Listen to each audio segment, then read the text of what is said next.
우리 섭리 벨지카 2장 2항 보시겠어요? 1페이지 벨지카 2항 2절 밑에서 다시 말하면 둘째 줄 이 생에서 그분의 영광과 우리의 구원에 대해 우리가 알아야 할 만큼 우리에게 알린다. 예, 이 생에서 우리가 알아야 할 만큼 하나님의 영광과 구원에 대해서 우리에게 알리신다라고 말씀하고 있습니다. 이것이 지난주에 벨지카 13장 3항에서 말하고자 했던 그런 것인데 이번에는 13장을 지금 중심으로 보고 있습니다. 지난주에 이어서 13장 4항 보겠습니다. 13장 벨지카 4항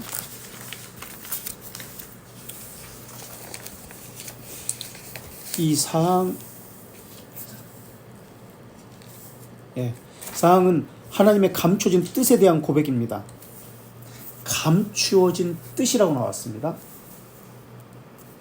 감춰진 하나님의 공의로운 심판에 대해 우리는 가장 겸손하고 존경하는 심정을 가져야 한다. 감춰진 하나님의 뜻 하면 생각나는 거 혹시 있어요? 우리가 지금 교회에서 루터를 배우고 있습니다. 루터와 관련해 가지고 감추어졌다.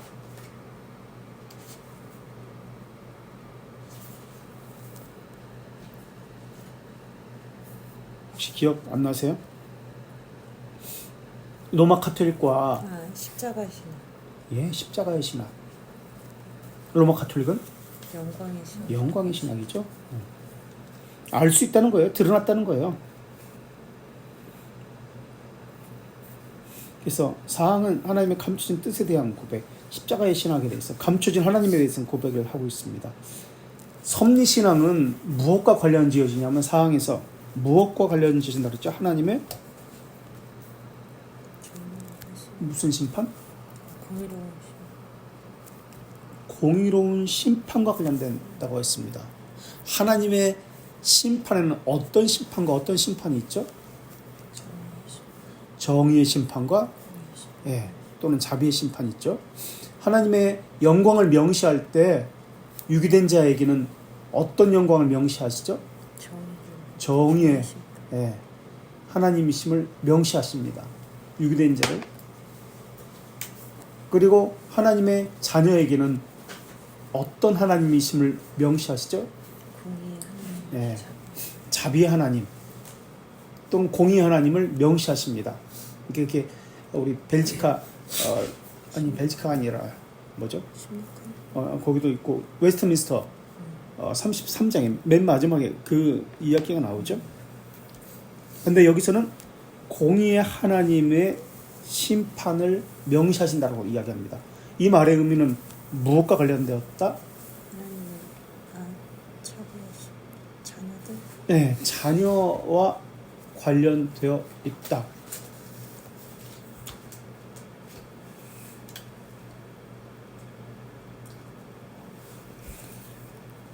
이번에는 웨스트민스터 신앙고백서 5장 4항 1절 160페이지 5장 4항 1절 160페이지 한번 보세요.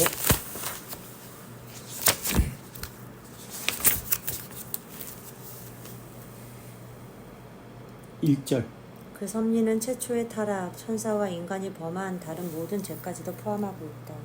네, 최초의 타락, 천사와 인간의 죄까지 포함하고 있다. 그래서 공의로운 심판과 관련되어 있다라고 이야기합니다.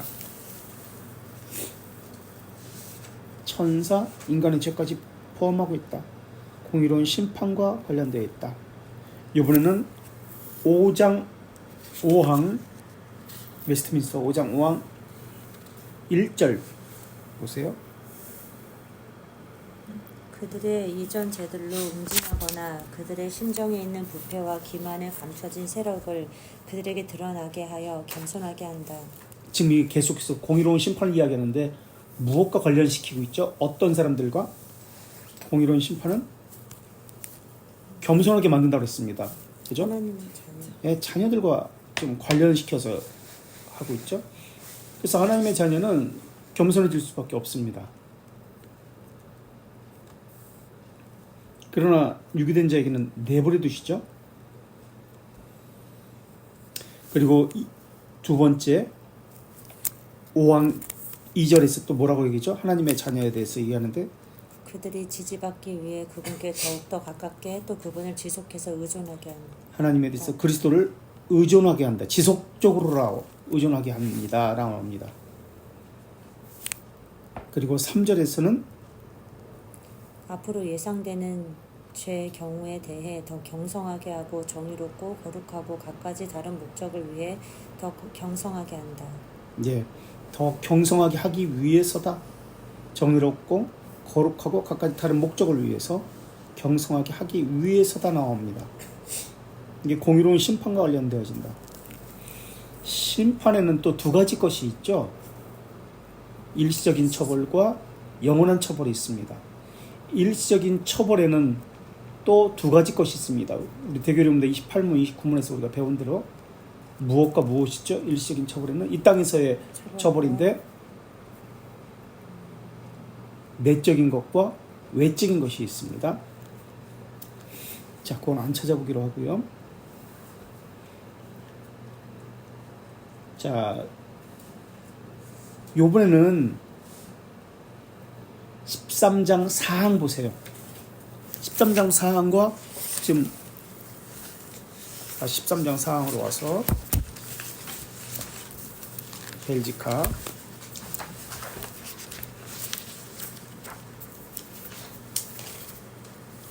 11페이지 13장 4항 읽어보셔요. 지금 우리가 웨스트민스터 5장 5항 또는 4항 읽었거든요. 그것과 비교해가지고 한번 13장 4항 읽어보세요. 하지만 우리에게 감춰진 하나님의 공의로운 심판에 대해 예, 보세요. 이제 우리는 가장 겸손하고 존경하는 심정을 가져야 하고 그리고 우리가 그리스도의 제자임을 스스로 만족하면서 이런 한계들을 범하지 않은 채로 그분의 말씀에서 우리에게 계시게 받은 바를 지켜야 한다. 아까 웨스트민스터 신앙법에서 5장 4항 또는 5항을 읽었는데 지금 그 내용과 일치하고 있습니다.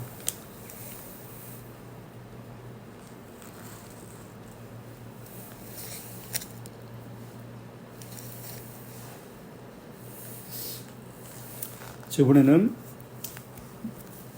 벨지카 13장 5항 이 교리는 우리에게 말할 수 있는 위로를 준다.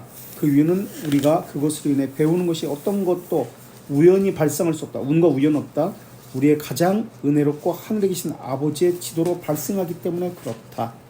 지금 5항은 부성애에 대한 고백을 하고 있습니다. 운과 우연은 없다. 모든 것이 하나님의 손에서 발생한다. 그리고 섭리는 신자들에게 말할 수 없는 위로를 준다. 그것을 한 단어로 하늘에 계신 우리 아버지라고 표현하고 있습니다. 이게 주기도문에서 나오는 이 호칭인데 하늘에 계신 아버지다. 이 말의 의미를 알고 기도가 되어야 되겠죠. 그렇다면 다시 하늘에 계신 우리 아버지라는 뜻이 무슨 말입니까? 이번에는 하이델베르크 121문 보겠습니다. 121문 하이델베르크 121문 144페이지 144페이지 하늘에 계시는 뜻은 하나님의 하늘 주권의 개념을 어떤 지상적 개념으로 품지 말아야 첫째 지상적 개념으로 품지 말아야 합니다. 우리가 영과 몸을 위해 필요한 모든 것을 그분의 전능하신 권능에서 기대할 수 있기 때문입니다. 둘째, 우리 영과 몸에 필요한 모든 것, 전능하신 권능에서 기대할 수 있습니다. 지금 그렇게 나옵니다. 하늘에 계시라는 뜻은 지상적 개념으로 그러니까 우리식으로 생각하지 말라는 거예요. 우리 측면에 생각하지 말라는 거예요. 끌어 내려가지고 우리처럼 뭐 팔이 두 개고 눈이 두 개고 뭐 다리가 두 개고 이런 식으로 생각하지 말라는 거예요. 우리처럼 감정이 어떻다 성경에서 분노한다, 후회한다는 뜻은 무엇입니까? 그건 우리 측면에서 말하는 것이지 실제 하나님이 그렇다는 뜻이 아니에요.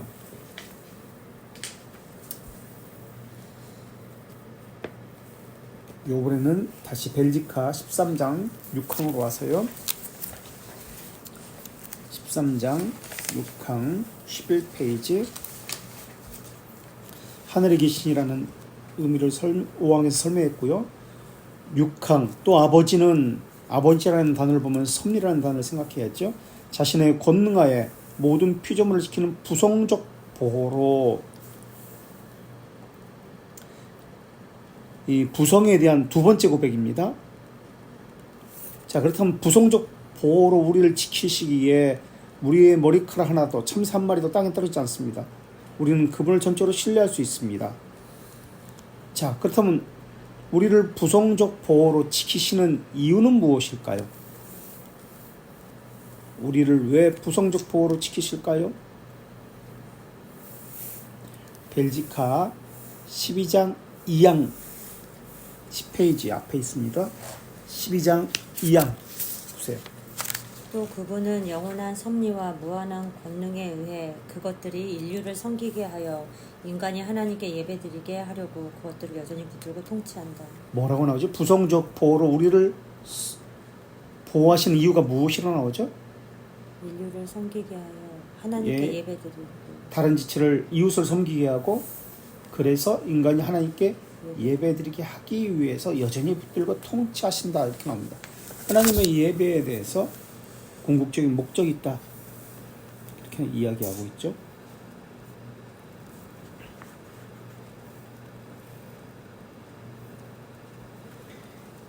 그래서 하나님을 전적으로 신뢰할 수 있는 자들은 하나님을 아버지라 부르게 됩니다. 하나님께 예배하는 자들은 하나님을 아버지라 부르게 됩니다. 기도도 마찬가지죠. 기도의 키워드가 뭐라고 그랬죠? 기도하면 자녀된 아버지라는 개념이죠. 양자됨, 자녀됨, 아버지라는 개념이죠. 또 이게 섭리와 관련되어 있어요. 보호자라는 개념이죠.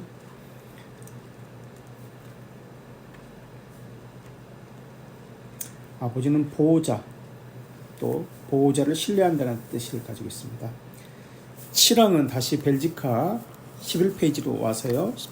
13장 7항 확신컨대 그분은 마귀와 우리의 모든 적을 제지하고 그분의 의지와 허락 없이는 그들이 우리에게 상처를 줄 수 없습니다. 이것도 부성에 대한 세 번째 고백입니다. 하나님의 의지와 허락 없이는 그 무엇도 일어나지 않는다라는 말의 의미는 무엇일까요? 제1원인자라는 뜻입니다. 제1원인자라는 뜻인데요. 성급히 판단하지 말라는 거예요. 바르게 해석하고 적용하고 묵상하고 연구하라는 말이기도 해요.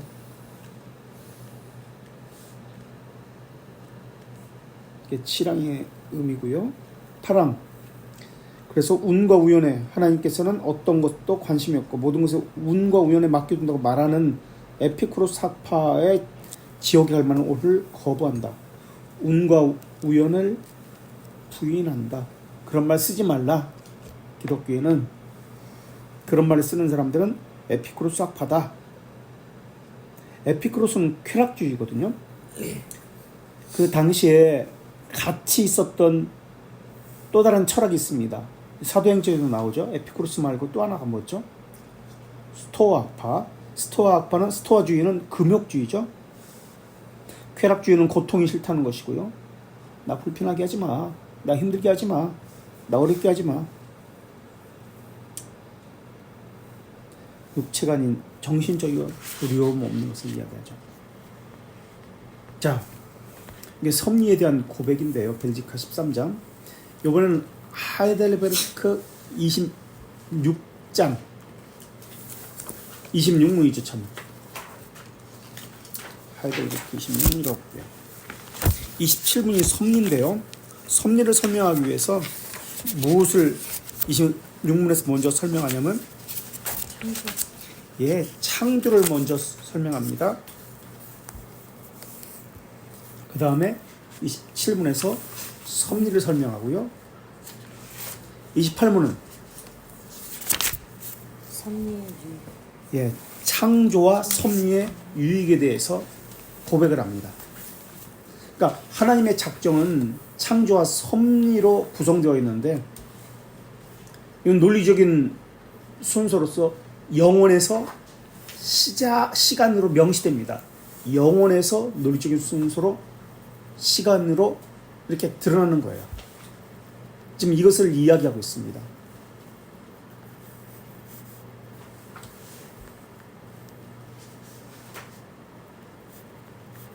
그래서 벨지카 지금 우리가 13장을 봤죠. 11장에서 13장 마찬가지 구조고요. 웨스트민스터 신앙고백서 3장 5왕, 웨스트민스터 신앙고백서 3장 5왕, 대규리음답 12문에서 19문, 소규리음답 7문에서 11문, 대규리음답은 12에서 19, 소규리음답은 7에서 11문. 이게 그한 순서로 하나님의 전능을 설명하면서 섭리와 관련시킵니다. 그래서 전능은 아버지라는 단어와 또 연결시킵니다. 또 전능이라는 단어는 성경에서는 만군의 여호와, 섭리와 연결시킵니다. 전능이라는 말의 의미는 모든 것을 할 수 있다는 말의 의미가 아니라 하나님의 기뻐하신 뜻대로 하신다는 뜻입니다. 하나님의 주권대로, 하나님의 거룩한 목적대로 하신다는 뜻입니다. 그래서 우리 사도신경에서 나는 전능하신 하나님 아버지를 믿습니다 라고 합니다.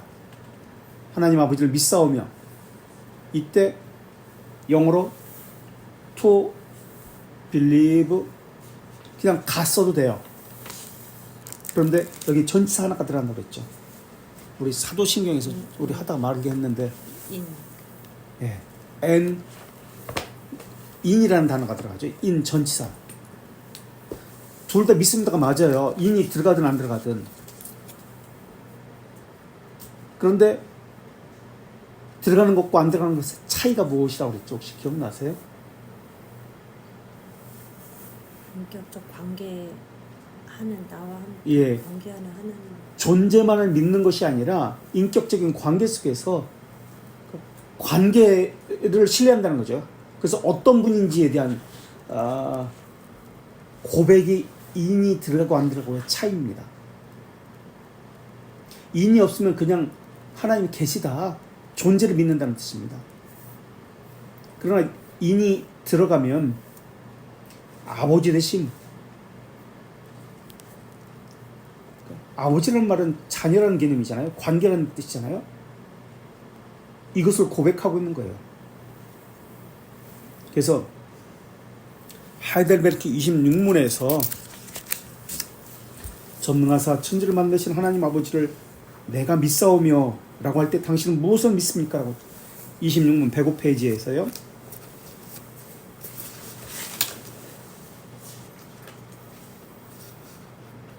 그래서 밑줄 친 것, 그분은 우리 주 예수 그리스도의 영원한 아버지십니다. 아버지라는 것을 믿습니다 라고 합니다.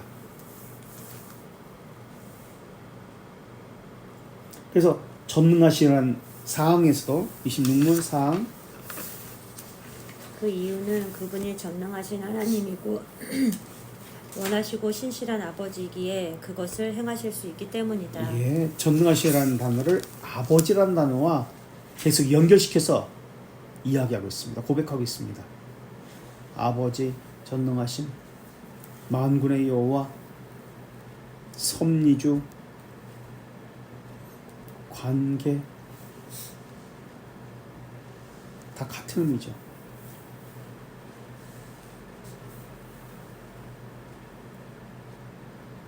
이 27문 보세요.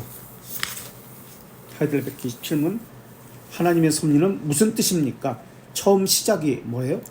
하나님의 전능함과 예, 하나님의 전능하심과 하나님의 전능함으로 시작합니다.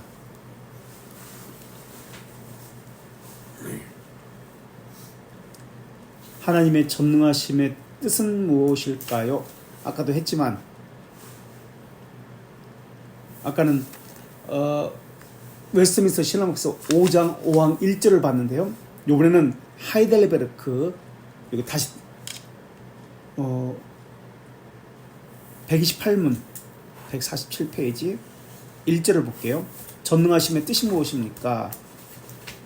128문 1절 147페이지 우리의 전능하신 왕인 분이 모든 선한 것을 우리에게 주기 원하고 또 주실 수 있기 때문에 우리가 그분께 이 모든 것을 구하는 것이다. 네, 우리에게 주신다고 합니다. 자녀이기 때문에 주신다는 말입니다.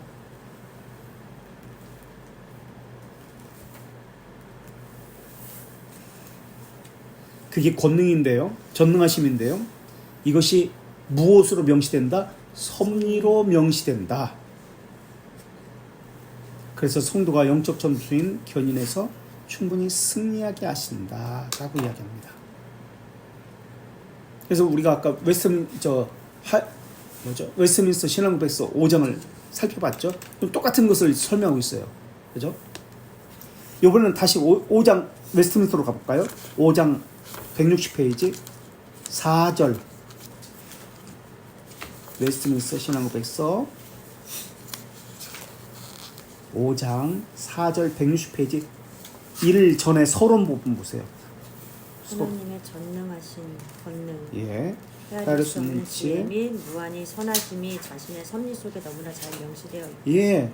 전능하신 권능은 어디에 잘 명시됐다? 섭리에 명시되어 있다.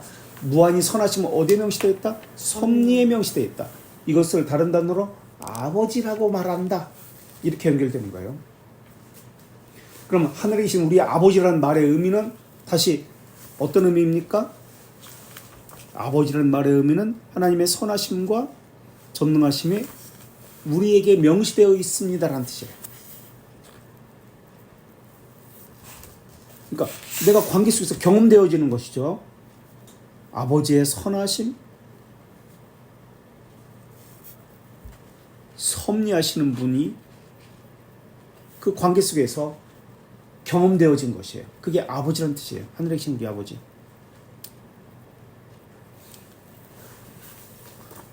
기도를 우리는 모르고 해요. 하늘에 계신 우리 아버지. 그냥 주문 외우듯이 그냥 그 신데렐라가 그 마술봉, 요술공주 세리가 마술봉 가지고 아브라칼라 파탐가 뭐 이렇게 하듯이 그냥 하는 거예요. 의미도 모르고. 네. 그냥 말하면 기도가 된다고 생각하고. 자, 이번에는 웨스트민스터 신앙고백서 8장 8항 3절 8장 8항 3절을 보겠습니다. 169페이지 8장 8항 3절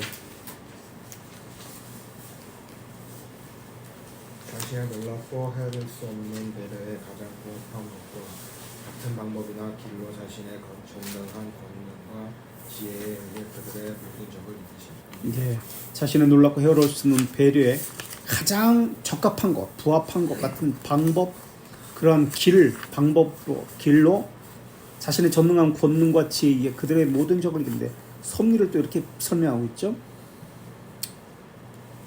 섭리로 명시되어 있다는 것을 하나님께서 행하시는 무엇으로 지금 설명하고 있습니다. 모든 적을 이기신다.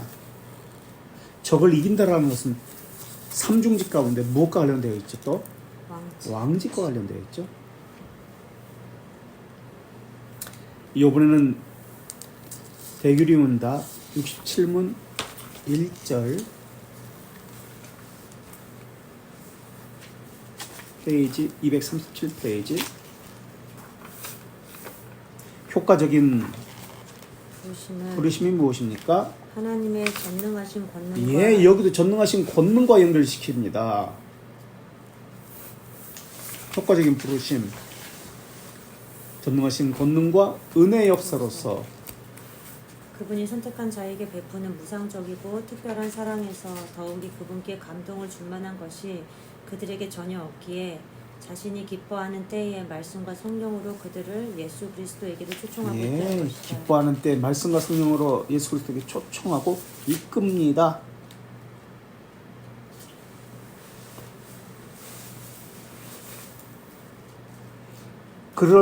그들을 하나님 기뻐하시는 자들을 초청하고 왜 이끄십니까? 예수 그리스도께 왜 초청하고 이끄십니까? 구원의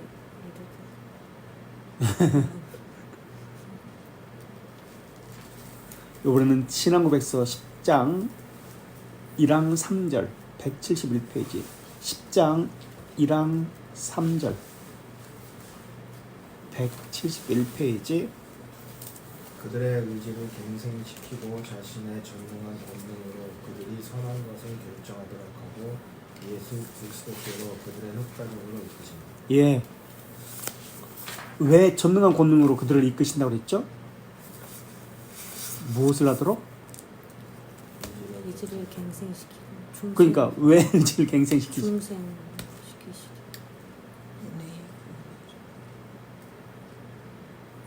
그들이 선한 것을 결정하게 하기 위해서입니다. 예, 선한 것을 결정하게 하기 위해서. 그러니까 선한 것을 결정하는 게 아니라 선한 것을 행하도록 하기 위해서. 그러니까 하나님의 전능하심이 무엇을 합니까? 왜 하나님의 택하신 자들을 부릅니까? 선한 것을 행하게 하기 위해서.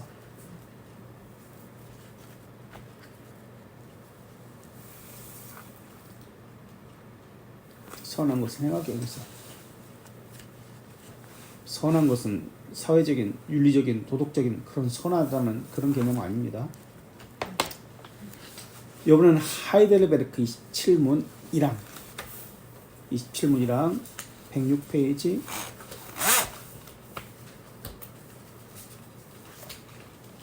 106페이지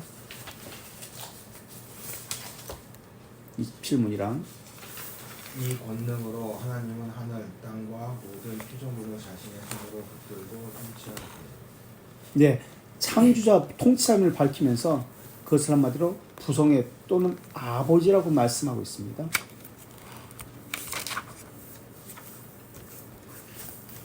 하나님의 선하심을 명시한다는 뜻입니다. 이게 창조주는 아버지라는 말, 선하심을 명시한다는 뜻이에요. 이항이요. 그다음 식용식물과 풀, 비와 가뭄, 풍년과 흉년, 식은 고기와 음료, 건강과 질병, 부와 가난 같은 만사는 우연이 아니라 부성적 손에 있다. 섭리와 견인에 대한 고백인데 우연이 아니라 하나님의 부성적 손에 있다고 이야기합니다. 부성적 손에 있다. 이것을 벨지카 13장 6항에서 아까 읽어봤는데요. 11페이지에서 한번 보실래요? 부성적 손에 있다는 말을 뭐라고 표현하고 있죠? 13장 6항에서는 11페이지 부성적 보호. 부성적 보호라고 표현하고 있습니다. 그러면서 아까 읽었던 것처럼 또 운과 우연은 없다. 에피쿠로스의 주장은 지옥에 갈 만하다. 창조된 만물의 만사와는 운과 우연에 의해서 일어나지 않는다. 운과 우연에 의해서 일어나지 않는다는 말의 의미나 다른 말로 하나님이 제1원이십니다. 그래서 이 부성애라는 개념이 바로 세워져 있어야, 그러니까 섭리라는 개념이 바로 세워져 있어야 복음이 이해가 됩니다. 이 부성애 또는 아버지라는 개념이 세워져 있지 않으면 복음이 이해가 되지 않습니다.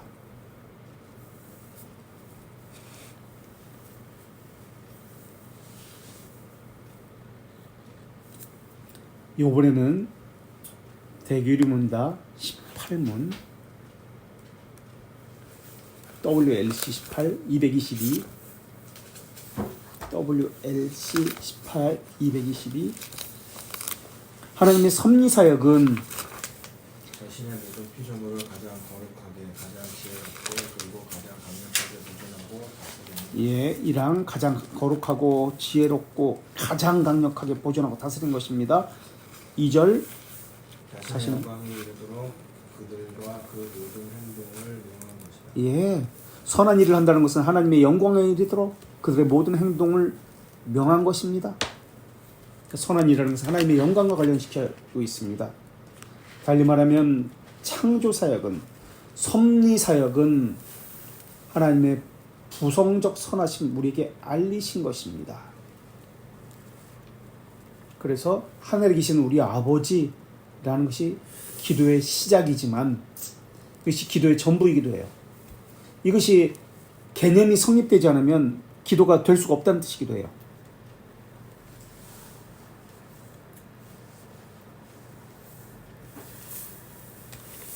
대기류가 18문에 의하면은 모든 피조물은 존재에 있어서 하나님과 어떤 관계에 있죠?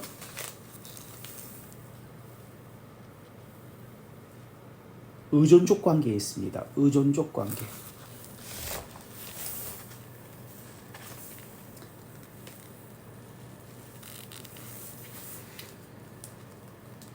우리 성경 한번 보실래요? 성경 145편 10편 17절 145편 17절 145편 17절 하나님의 섭리는 무엇과 관련되어 있습니까? 145편 17절 여호와께서는 그 모든 행위에 의로우시며 그 모든 일에 은혜로우시도다. 예, 하나님의 섭리는 거룩의 은혜와 관련되어 있습니다. 하나님의 행하심은 여기서는 행하심이 나오죠. 섭리는 거룩과 의와 은혜로움과 관련되어 있습니다. 하나님의 형상이라는 뜻이 아니에요. 그죠? 이번에는 104편 24절 104편 24절은 하나님의 섭리는 행하심은 무엇과 관련되어 있습니까? 104편 24절 여호와여 주께서 하신 일을 어찌 그리 많은지요. 주께서 지혜로 그들을 다 지으셨으니 주께서 지으신 것이 땅에 가득하니. 예, 지혜로움과 하나님의 섭리를 행하심은 관련되어 있습니다. 지혜와도 관련되어 있습니다. 히브리서 1장 3절에 보면은 또 능력의 말씀으로 만물을 붙드신다고 이야기하고 있죠. 말씀과 관련되어 있습니다. 이것이 반대되는 사상이 뭐죠? 하나님이 아까 에피쿠로스 운과 우연에 맡긴다 말고 하나님께서 모든 것을 지혜와 거룩과 의로 은혜로움으로 붙드신다고 했습니다. 이것과 반대되는 사상. 하나님은 저편에 계신다. 예신 넌 시계 태엽을 감아놓고 가만히 내버려 둔다. 그런 개념으로 설명하죠. 장인식론자들, 이신론자들. 아무 관계가 없다고 설명해요. 하나님은 세상과 프리메디슨도 그렇습니다. 프리메디슨. 근데 하나님은 마태복음 10장 29절에서 참새 한 마리라도 하나님 허락하지 않으면 땅에 떨어지지 않는다라고 말씀하고 있습니다. 인간의 자유로운 행동도 하나님의 섭리 아래 있습니다. 요셉을 노예로 팔려가게 했습니다. 사람이 하게 한 것처럼 보입니다. 그러나 그거 역시 하나님의 섭리 아래 있습니다. 왜 요셉을 노예로 팔려가게 했을까요? 사람들은 이렇게 얘기해요. 통치하고 삼게 하기 위해서. 아닙니다. 하나님의 섭리의 목적은 222페이지 대그림다 18문 2절에서 선한 행위를 하고요. 또 선하다는 뜻은 아까 뭐라고 얘기했죠? 무엇과 관련시키라고? 대기론대 18문 2절 한번 보실래요? 네? 그러니까 섭리는 하나님의 행하심 섭리는 선하심과 관련되어 있습니다. 영광과 관련되어집니다. 하나님의 영광을 드러내는 것입니다. 선하심이란 말의 의미는 하나님의 영광을 드러내는 것입니다. 그 다음 요셉이 노예로 팔려가는 것은 하나님의 영광을 위해서입니다. 총리로 세우기 위해서가 아닙니다.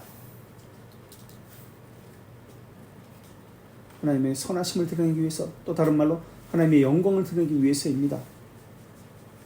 그런데 어떤 사람들은 오늘날 하나님은 피조물의 유익을 위해서 움직이신다라고 이야기합니다. 공리주의죠. 그 철학입니다. 최대 대수의 최대 행복 위에서 하나님께서 일하신다라고 생각합니다. 그래서 뭐라고 생각하냐면 우리가 기뻐하면 하나님도 기뻐하신다. 그렇게 얘기해요.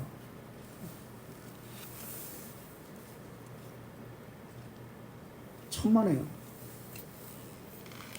인본주의적 사고죠. 창조의 목적이 인본주의적으로 바뀌어버렸어요. 우리를 위해서 창조하셨다. 참 교묘하게 말합니다. 그러니까 하나님은 인간을 위해서 존재하는 하나님으로 만들어버렸어요. 아닙니다.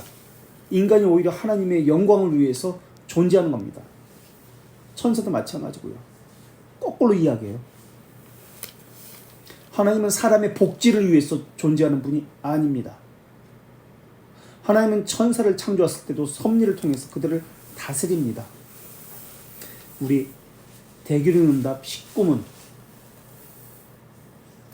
혹시 천사와 인간의 차이점 둘 다 타락했거든요.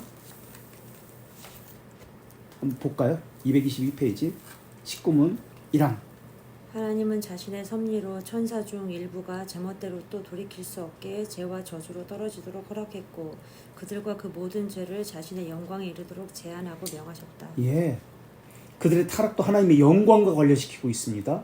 그죠? 하나님의 영광과 관련시켜요. 그리고 나머지 2절 나머지 천사는 거룩하고 행복하게 했다. 그럼 사람과 천사를 향한 하나님의 섭리의 공통점은 무엇일까요? 예, 하나님의 영광입니다. 이해되시겠죠? 사람도 하나님의 영광과 관련시키고 있습니다. 천사도 하나님의 영광과 관련시키고 있습니다.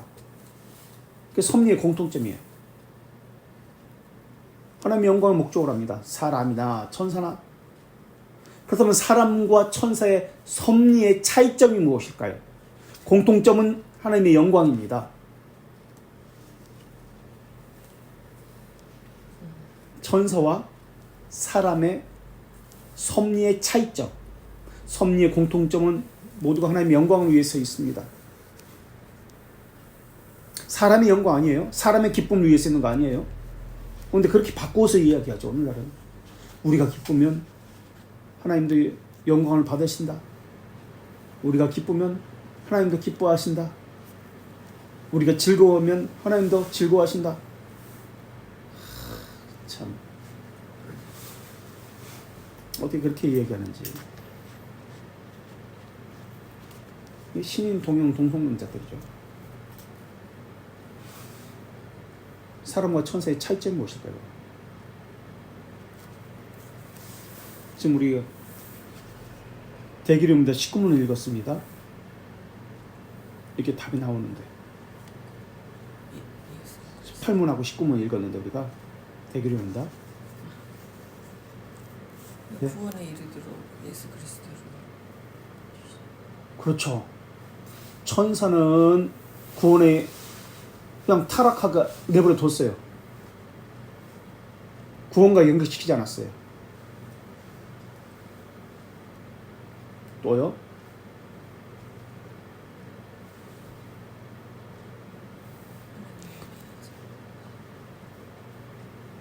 하나님은 타락한 천사에게는 그 죄를 물으셨습니다.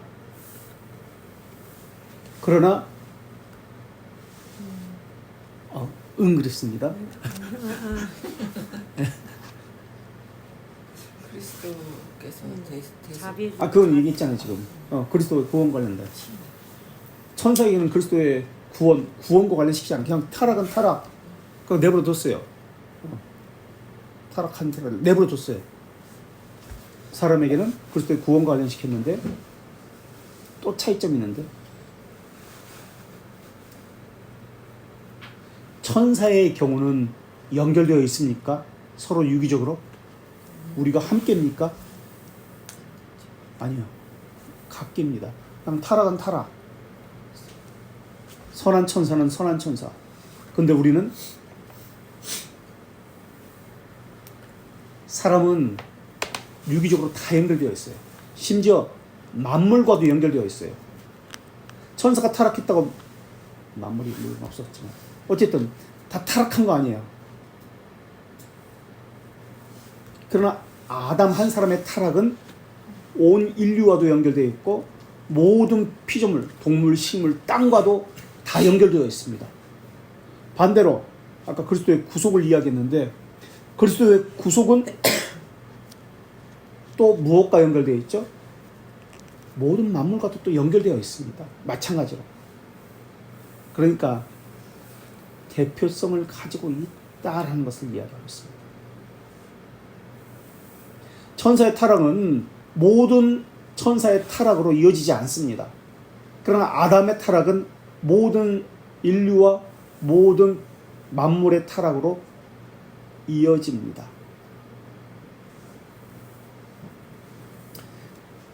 요 차이점이 있는 거예요. 그러니까 천사에게는 하나님의 자비하심이 드러났습니까? 아닙니다. 정의만 명시됐어요. 그러나 사람에게는 물론 정의도 명시되지만 하나님의 자비하심이 드러나는 거예요.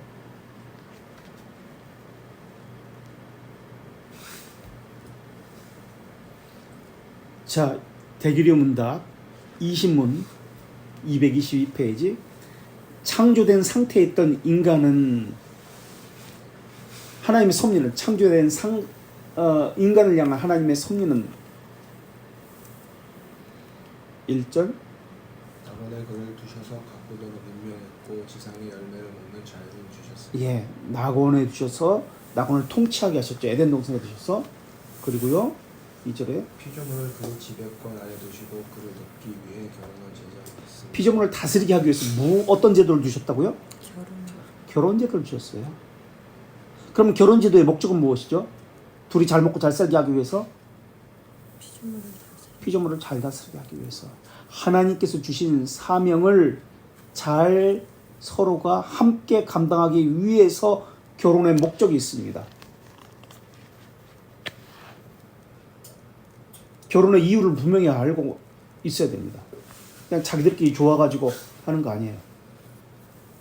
셋째, 하나님과 교제하도록 했으며 하나님과 교제하도록 했습니다. 첫째, 낙원을 통치하고 결혼 제도를 통해서 피조물을 하나님이 주신 사명을 잘 감당하게 하고 그래서 하나님과 교제하고 넷째, 안식일을 제정하였습니다. 예, 생명 언약을 맺었습니다. 그리고요 계속해서 생명의 나무가 인격적이고 완전하고 영속적인 순종을 보증하는 조건으로 그와 생명의 언약을 맺었습니다. 예, 그리고 그래서 5절 죽음의 고통을 주는 선과 악을 알게 하는 지식의 나무를 먹지 않도록 금하셨습니다. 선과 악을 알게 하는 지식의 나무를 먹지 않도록 금하셨습니다. 무엇을 이야기하죠? 이것이 선악과를 먹지 말라는 말의 의미는 순종이에요. 율법이에요. 율법에 대한 순종. 그러니까 선악과라는 말의 의미는 성례예요. 성례. 우리가 성례를 배웠잖아요. 성례예요. 나무 그 열매 먹든 안 먹든 전혀 상관이 없어요. 하나님의 이 말씀이 없다면 말씀 때문에 그 나무가 중요시 여겨지는 거예요. 그 나무 자체는 아무런 의미가 없어요. 무슨 효능이 없어요. 말씀의 능력이기 때문에 말씀의 계명에 순종하지 않으면 저주를 받는다는 그 말씀이 주어졌기 때문에 그렇습니다. 그래서 창조시 인간을 향한 하나님의 섭리는 통치하고 결혼하게 하고 교제하게 하고 생명 언약을 맺었고 순종을 명하셨습니다. 타락 전에는 하나님께서는 인간에게 어떤 육체적 복지 혜택을 주셨습니까? 육체적 복지 혜택을 주셨습니까? 육체적인 지금까지 지금 읽었습니다. 육체적인 어떤 복지를 주셨죠? 낙원을 통치하고 우선 에덴 동산에서 살게 하셨잖아요. 거주를 주셨습니다. 집을 주셨습니다. 그리고요 또 어떤 복지를 주셨죠? 어떤 지상의 열매를 일거리를 주셨잖아요. 다스리게 하고 통치하게 하는 직업을 일을 주셨습니다. 그 다음에 식량을 주셨습니다. 먹거리를 주셨습니다. 그 다음에 통치하도록 하셨습니다. 그 다음 5번째, 가정을 주셔서 함께 다스리도록 하셨습니다. 하나님의 일을 함께 감당하도록 하셨습니다. 그럼 영적인 복지는 무엇일까요? 타락 이전의 사람에게 주신 영적인 복지. 하나님과 교제. 교제하게 하셨습니다. 교제란 말의 의미는 무엇을 요구하신다는 뜻이죠. 순종을 요구하는데 어떤 무엇에 대한 순종이죠? 하나님의 말씀에 대한 순종인데 그 관계 속에서 하나님의 형상 관련해서 하나님과는 거룩이요, 이웃, 지체들과 피조물과는 의로움입니다.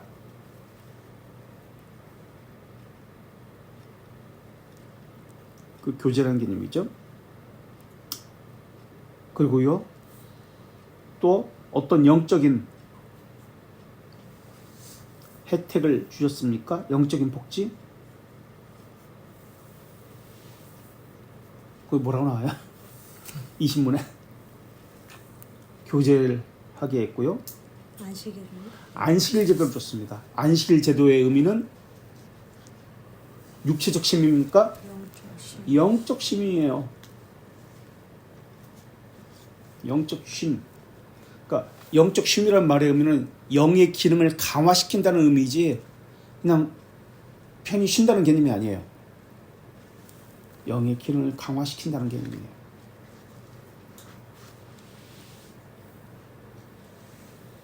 또요, 어떤 영적인 복지를 주셨습니까?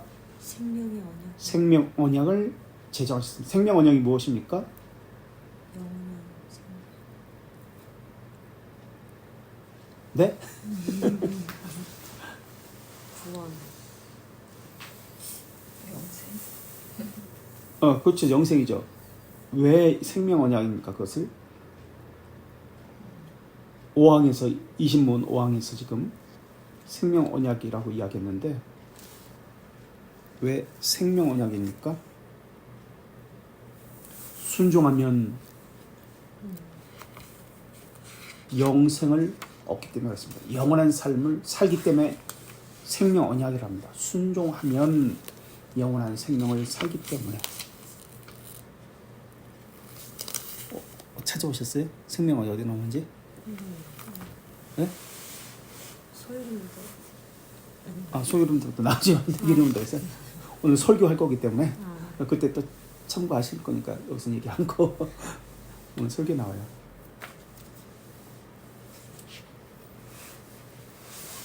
생명 언약은 그럼 무엇을 조건으로 하죠? 순종을 조건으로 합니다. 그래서 생명 언약을 순종을 조건으로 하기 때문에 다른 말로 어떤 언약이라도 할까요? 순종 언약과 행위 언약이라고 합니다. 생명 언약은 순종을 조건으로 합니다.